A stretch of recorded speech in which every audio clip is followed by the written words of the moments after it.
Hi friends, welcome to Karpagam channel. இன்றைக்கி நம்ம சூப்பரான டேஸ்ட்டில் உப்புமா கேப்ப மாவு வெள்ளை ரவையை வச்சு எப்படி பண்ணலான்னு சொல்லிட்டு பார்க்கலாமா. இதுக்கு ஸ்டவ் ஆன் பண்ணி கடாய் வச்சுக்கோங்க. கடாய் காஞ்சதுக்கப்புறம் தேங்காய் எண்ணெய் விட்டு தேங்காய் எண்ணெய் காஞ்சதுக்கப்புறமா முந்திரி போட்டுக்கலாம். முந்திரி நல்லா கலர் சேஞ்ச் ஆனதுக்கப்புறமா வேறு தட்டில் எடுத்து வச்சுட்டு அதே எண்ணெயிலேயே கடுகு கடலைப்பருப்பு ரெண்டையும் போட்டு பொரிஞ்சதுக்கப்புறமா 2 காஞ்ச மிளகாய் கிள்ளி போட்டுக்குங்க. இப்போ கொஞ்சமாக இஞ்சி போட்டுக்கலாம். இஞ்சி போட்டு 2 கிளறிட்டு ஒரு பெரிய வெங்காயம் நான் கட் பண்ணி வச்சுருக்கேன். வெங்காயத்தையும் போட்டு 2 பச்சை மிளகாய் போட்டுக்குங்க. கருவேப்பிலை தாளிக்க போட்டுக்குங்க. நான் மறந்துட்டேன். இப்போ இதை வெங்காயம் நல்லா கண்ணாடி பதம் வர வரைக்கும் நல்லா வதக்கிட்டு ஒரு மீடியம் சைஸ் தக்காளி கட் பண்ணி வச்சுருக்கேன். தக்காளியும் போட்டுக்கலாம். இப்போ கொஞ்சமாக உப்பு போட்டுக்கலாம். உப்பு போட்டு நல்லா தக்காளி மசிஞ்சு வர வரைக்கும் வதக்கிட்டு இப்போ ரவை போட்டுக்கலாங்க. நான் ரவை சின்ன டம்ளரில் 1.5 டம்ளர் ரவை எடுத்து வச்சுருக்கேன். இப்போ ரவையும் போட்டு நல்லா கிளறிக்கலாங்க. ஸ்டவ்வை மீடியமாக வச்சு 2 செகண்ட் நல்லா கிளறிட்டு இப்போ கேப்ப மாவும் போட்டுக்கலாம். அதே சின்ன டம்ளரில் 1 டம்ளர் கேப்ப மாவு ஒரு கப்பில் எடுத்து வச்சுருக்கேன்.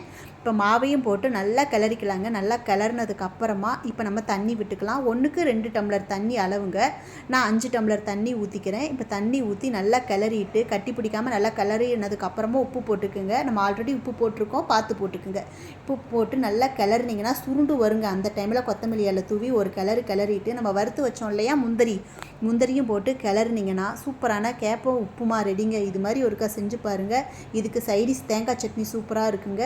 இதே மாதிரி ஒருக்கா செஞ்சு பாருங்கள். இந்த ரெசிபி பிடிச்சிருந்தா கமெண்ட் பண்ணுங்கள், லைக் பண்ணுங்கள், ஷேர் பண்ணுங்கள், சப்ஸ்கிரைப் பண்ணுங்கள். இன்னொரு இன்ட்ரெஸ்டிங்கான வீடியோவில் பார்க்கலாம். Okay, thank you.